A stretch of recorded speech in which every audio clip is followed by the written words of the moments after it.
it's Plant-Based Life and Style. Thanks for being with me, everybody. I'm Elysabeth Alfano, and Bridgid Coulter, interior designer, is here with me today. Okay, I would be remiss if I didn't say your longtime partner of 28 years. We talked about it before, Don Cheadle. Of course, we know him, favorite actor. Oh, how we love him. Oh, how we love him. Okay, but you guys are primarily plant-based. Who influenced who in that decision, and who does the cooking? Well, okay, great question.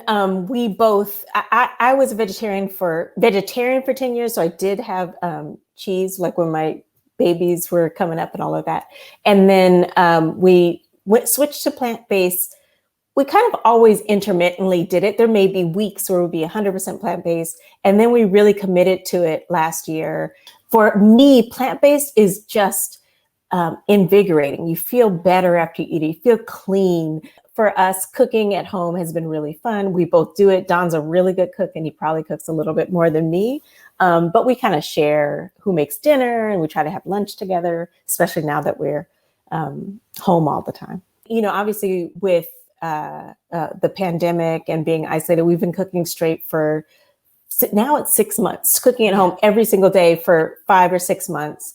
And I think we went out, ordered out 3 times over that time. Like, okay, we're going to take a break. But we really got into loving it because you go and you pick your vegetables and you know what you're putting in your food. What's the go-to family meal? Like everybody says, Dad, you got to make me this. Oh, that's a great question. I think it's like stir fry, probably a ton of vegetables, and then throw in some rice or some quinoa. And we'll throw in edamame, or we also love beans. I love beans. So good for you. We eat a lot of lentils is probably our favorite.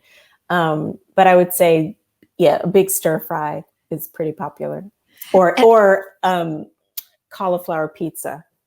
Ooh, and do you make the dough yourself? Yes, it's so easy. It's just cauliflower. The biggest secret is when you put the dough together, you kind of lay it out, you put it in the freezer. Okay. And then when you freeze it and then bake it, it creates this crispy, like amazing cauliflower crust.